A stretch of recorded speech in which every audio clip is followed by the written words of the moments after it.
Welcome back to Dr. Walls and Friends and the Piff Connection. We are here today with our special guest, Ms. Buki Cahane. Yes. All right, and we were talking in the previous segment really kind of about your journey to where you are now. So let's tell the people about what it is that you are doing in St. Lucia. Okay, so in St. Lucia, I currently have an art gallery called Me Curator Art Gallery, located in Massard, Grosile, which is a good location because it's actually quite central when it comes to St. Lucia, north of the island.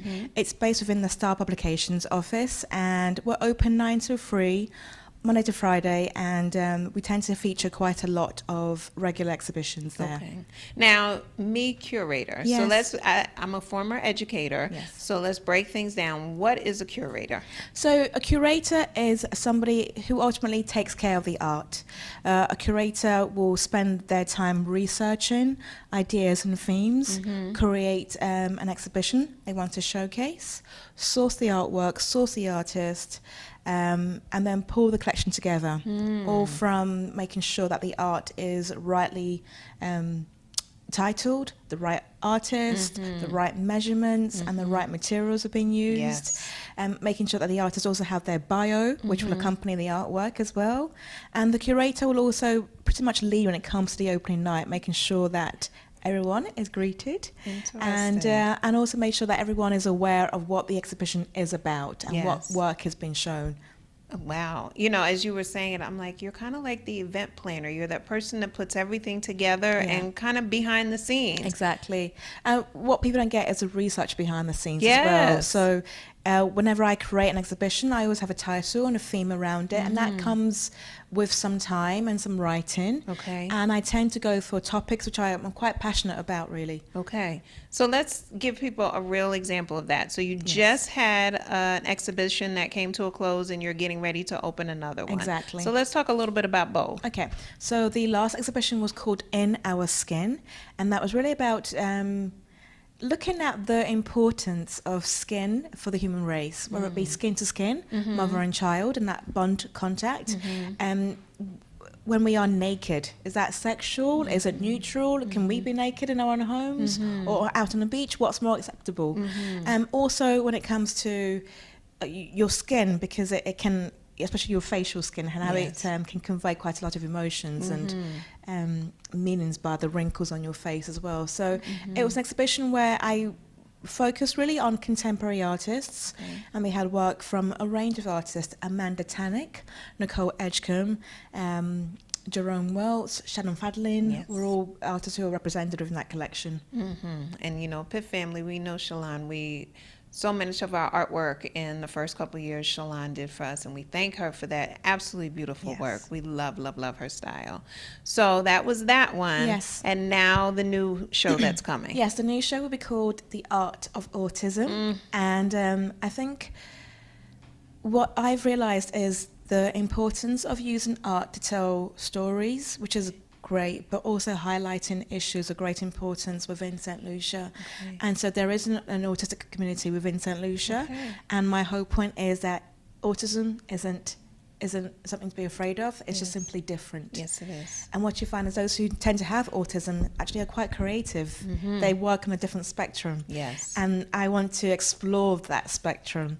And mostly I find that a lot of the work features the three themes of earth, wind, and fire. Interesting. And so again, that's my role as a curator. So I have all this work with these artists, and I can see these themes, and they don't all know each other. But that's how I can build up a collection, an exhibition, because I can see these films and how they're linear across the artists. So now tell us about that. So you come up with a title first, and then do you seek the artists, or are you exposed to pieces and you go, oh, I want to pull these pieces together? How does it work for you? Yeah, so the visual mind is amazing because I'm really able to kind of store in so much. So I will see a painting 2-3 years ago in the past and kind of go, I would love that piece. I want to show that, but the time isn't yet ready. And so I pull upon my amazing resource of memory, and on my iPhone and I scroll through and look at the images and I kind of go, okay, that's the one for this exhibition. Okay. And so that's one way in which it works. And then the other way is I get given artwork more currently. And I also do a call for artists saying, here's the theme, submit what you think is appropriate. Okay. I don't tend to say, could you paint this for me? Okay. I tend to say, could you submit what you have, and then I can have a look at it, and hopefully I can work with that and create a show around that. Okay. So now when you do a call for artists, how do you do that?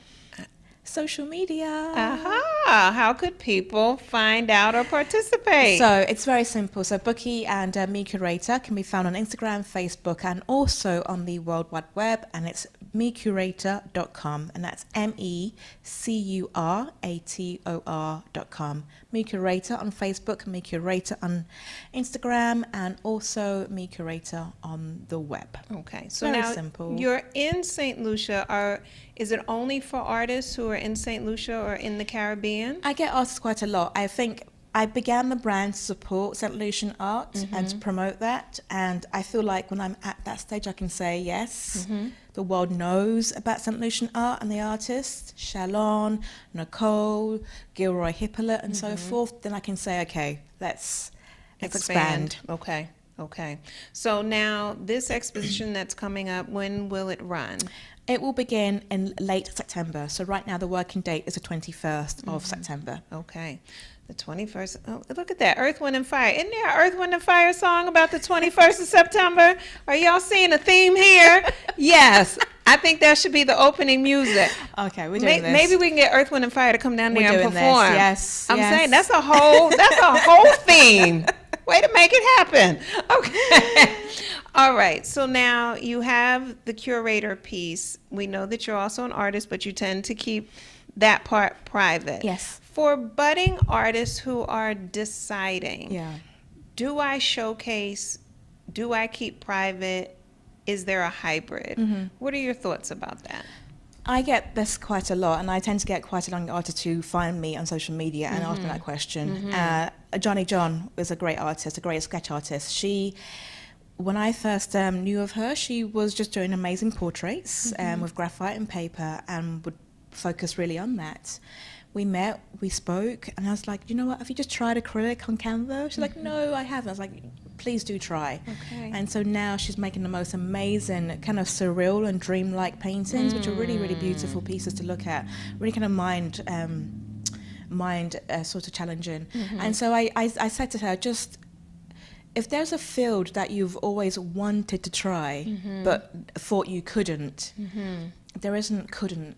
You simply have to try it and be encouraged to try that. Yes. And within that, I also try and match artists with other artists. Okay. That mentorship goes a long, long way. Nice. And you grow together and you are able to help each other along the journey of being an artist within St. Lucia, and where you get your materials from, where you buy the best canvas, which paint dries quicker, why watercolor is amazing, but challenging within St. Lucia. Yes. So all these questions come to mind when I put these two artists, 2 or 3 together, and they can discourse and kind of work out what's best for them. So there are ways that I try and encourage the artist to definitely not stay hidden, but to definitely explore your talent in the avenues that you can within the island. Yes. And just see what can happen with that. Okay. As you were talking, I was thinking about several Kwanzaa principles. So my husband and I, we live by the Kwanzaa principles. And so I was hearing, Umoja, unity. I was hearing Ujima and Ujama, collective work and responsibility, and cooperative economics, and bringing people together. And that's something that's unique when you talk about your gallery, is bringing a collection of work together from various artists. Yes. Yeah, absolutely. I tend to really focus on collections with a group of artists. I do solo shows, but mostly it's a collective.